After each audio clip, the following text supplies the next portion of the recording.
Akhirnya ketemu lagi di obrol-obrol jurnalis. Setelah lama, ya cukup lama ya kita sibuk luntang-lantung. Ya dengan banyak persoalan, akhirnya kita bisa ketemu lagi di obrol-obrol jurnalis untuk kesekian kalinya.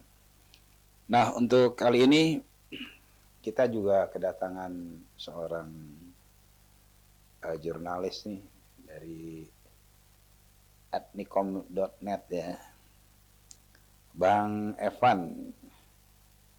Ini mau berdiskusi tentang apa nih Bang Evan nih?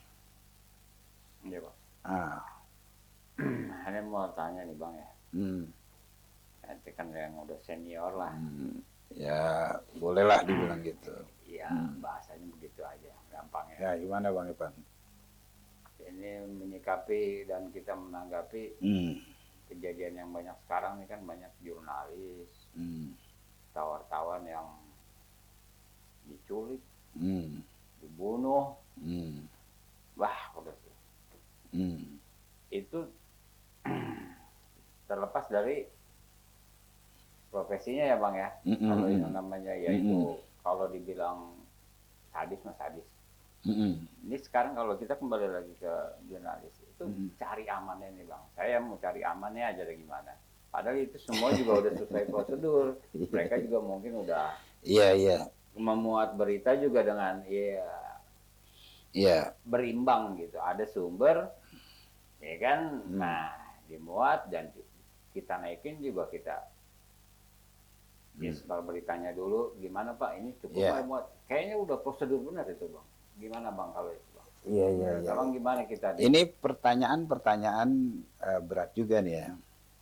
Obrol-obrol jurnalis tapi yang terkait dengan peristiwa-peristiwa langsung yang dirasakan sama wartawan atau jurnalis itu sendiri. Ya, seperti intimidasi ya kan. Kemudian bahkan yang lebih sadis tuh apa itu selain intimidasi bahkan juga ada semacam pembunuhan ya. Ini sudah sangat sangat mengkhawatirkan. Sebenarnya sih ini bukan ranah kita ya. Uh, di obrol-obrol jurnalis ini mungkin cuma sebagai masukan ya. Kita bicara sesuai kapasitas kita aja. Ya moga-moga Dewan Pers atau rekan-rekan ini dari omongan ini hanya sebagai masukan aja ya. Tidak juga punya tendensi yang buruk ya, baik kepada Dewan Pers ataupun juga rekan-rekan ya wartawan di lapangan. Saya merasakan betul bagaimana bukan merasakan ya Pak, bahkan ada juga di dalam internal kita yang mengalami hal itu ya. Nah, bagaimana pertanyaannya kita menyikapi ya terhadap kasus-kasus semacam ini? Mengapa pemberitaan yang sudah tadi dibilang sudah sangat clear gitu ya, memenuhi syarat dan lain sebagainya. Tapi bisa jadi ada syarat-syarat tertentu ya. Kalau saya melihat eh, dalam konteks yang lebih umum, kita itu punya etika. Biasanya ini di sini ya kurang. Bagaimana komunikasi itu dibangun? Ya, ada sesuatu yang bersifat umum, tetapi dan itu boleh dipublikasi, tetapi ketika kita mengambilnya, ya ini contoh-contoh yang sederhana, ya, Pak Polisi ya sedang melakukan kegiatan-kegiatan razia, itu secara hukum boleh ya, karena memang dia di lapangan terbuka dan publik ya, kita bisa ambil. Nah, tetapi di sini kita punya etika ya. Nah, ini selain kita memahami kode etik jurnalistik ya sebagai seorang jurnalis ya, kita juga harus punya etika ya. Makanya kode etik ya. Di situ punya warna, punya makna, ada etika. Jadi kita nggak main sembarangan mengambil gambar ya dan lain sebagainya. Sehingga terjadilah miskomunikasi. Nah disitulah yang mungkin menjadi satu pintu masuk ya sebuah koordinasi atau komunikasi yang kurang baik. Sehingga berkembang. Meskipun pemberitaan-pemberitaan itu sudah memenuhi syarat ya, kode etik jurnalistik baik dari segi penulisannya, kemudian gramatikal dan lain sebagainya. Tetapi ketika membangun komunikasi itu tidak seirama gitu kan, ya terjadilah crash ya antara sumber berita ya narasumbernya dengan kita sebagai jurnalis. Ya. Maka saya berharap juga kepada rekan-rekan jurnalis ini kita memang tidak ada di dalam undang-undang pers itu tidak ada secara secara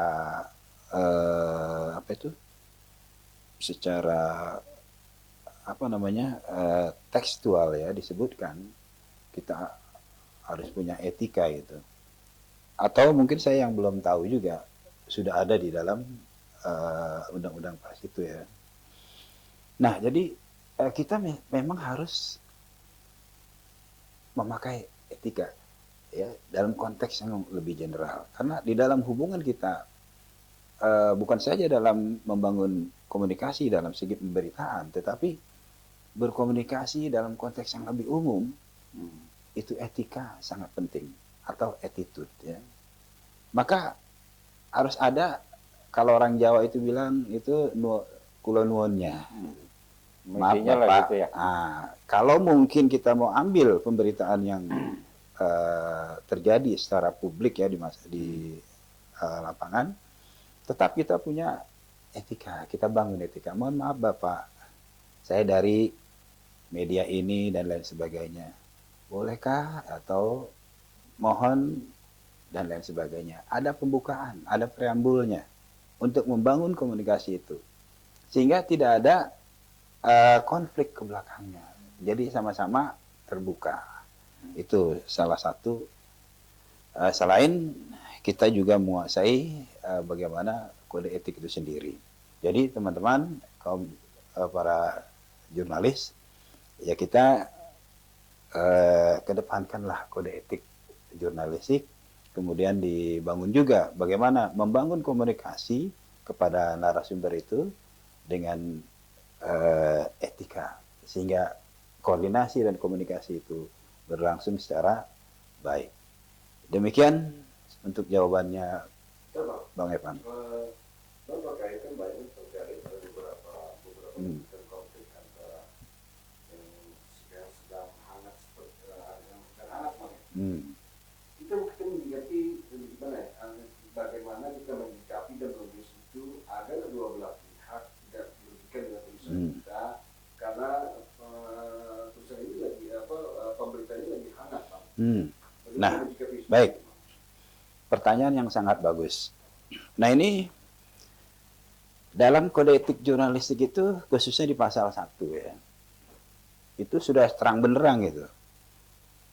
Jadi di kode etik jurnalistik itu di pasal 1 dijelaskan tuh bahwa kita itu memang harus independen gitu. Independen dalam konteks yang pure ya. Nggak boleh ada keberpihakan antara yang berseteru ini. Apalagi ada niat-niatan yang buruk. Memberikan tekanan kepada A dan mengangkat yang B. Ya. Itu nggak boleh. Kita harus betul-betul independen sesuai dengan kode etik jurnalistik khususnya di pasal. Jadi netral aja gitu Bang. Ya netral, bukan netral ya, tapi objektif. Objektif, apa adanya. Kalau netral itu kita nggak punya nilai gitu kan, putih. Maksudnya netralnya jadi nggak berpihak gitu. Lebih kepada objektif. Oh gitu. Objektif gitu. Jadi bukan netral itu nggak punya nilai. Tapi kita objektif dengan pemberitaan itu sendiri, nggak ada keberpihakan sama yang berseteru nih. Karena sudah jelas di dalam pasal 1 itu Undang-Undang Pers tahun 40 tahun 1999 itu di dalam kode etiknya pasal 1 sudah jelas independensi, dan kita tidak punya itikat yang buruk di dalam penulisan berita itu. Kenapa? Ada tendensi buruk itu bisa ditemukan dalam sebuah tulisan ketika kita menulis A dengan menulis B yang memiliki perseteruan, ya, kita lebih condong ke A atau ke B. Itu bisa bisa dibaca, ya. Kecondongan itulah menunjukkan kita tidak independen dan kita sudah melanggar kode etik jurnalistik, khususnya di pasal 1 itu. Begitu penjelasannya. Ada lagi? Ya, ini terkait dengan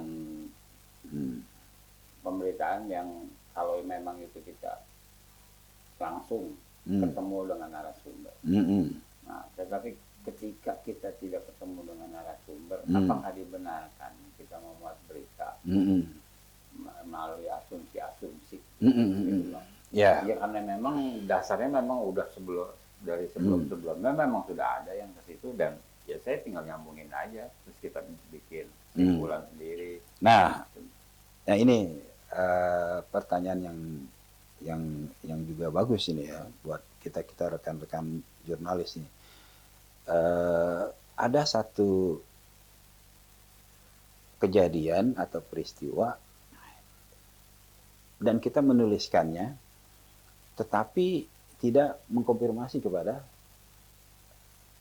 narasumber, ya. Nah, terkait pemberitaan semacam ini, ya, kalau dia itu dari seorang wartawan yang berada jauh, ya, di daerah, kemudian dia melaporkan, kita cek dulu. Makanya ini peran pemimpin redaksi, ya, dan juga editor, ya, punya peran penting ini untuk membaca, memahami sebuah berita.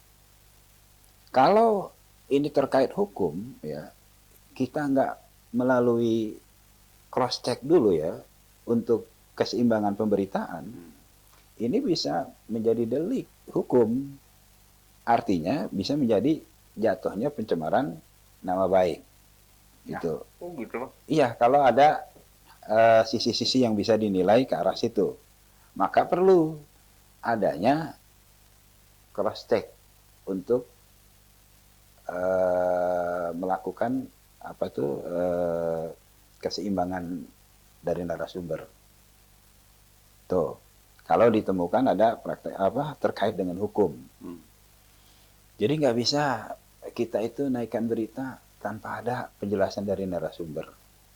Jadi harus ada narasumber gitu. Harus ada narasumber. Harus kita ketemu langsung, wawancara langsung. Betul. Jadi wartawan sebelum dia menaikkan berita, ya, itu memang harus ketemu dulu sama sumber berita itu, narasumbernya. Nah, ini kita harus juga waspada, Pemred, ya, dan pemimpin perusahaan ini harus juga melihat konten dari berita itu. Sebab ada sebuah pengalaman, kita dulu pernah ada wartawan kita di satu daerah, ya. Sebenarnya dia punya masalah dengan sumber berita. Nah, dia beritakan itu. Dia beritakan, kita minta, ya, sumber berita itu sudah tahu belum? Supaya ada keberimbangan, gitu. Tetapi dari wartawan kita ini tidak mau memberikan memberikan nomor kontak yang bisa kita hubungi ya dari Jakarta ini. Ya pada akhirnya kita cut karena tidak memenuhi syarat kode etik jurnalistik tadi, khususnya di pasal 1 ya, independensi, dan kita tidak mau juga membuat sebuah pemberitaan yang condong menjelekkan satu sisi atau satu pihak. Jadi narasumber itu sangat penting. Bahkan ya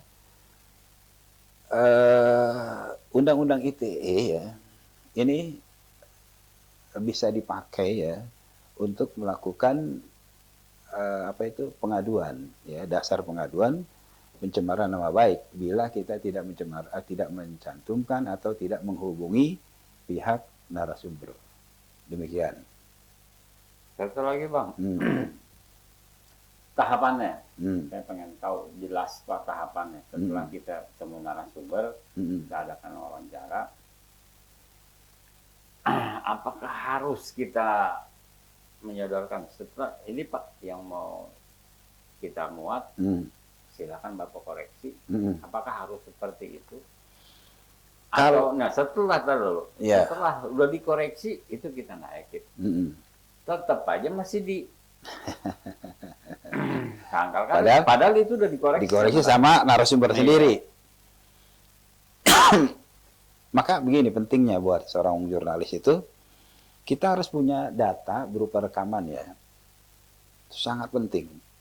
Rekaman itulah yang akan menjadi bukti ya, kalau nanti setelah materi berita kita, bahkan kita sudah, padahal nggak perlu ya kalau udah hasil wawancara, kita punya rekaman, punya barang-barang buktinya dan lain sebagainya, itu nggak jadi masalah kita naikkan berdasarkan hasil wawancara itu, jangan diutak-atik ya. Nah, yang lucu lagi kalau materi berita itu sudah kita buat kemudian dibaca sama narasumber, tiba-tiba ada gugatan ya, ada persoalan-persoalan hukum. Nah, ini juga sangat lucu ini.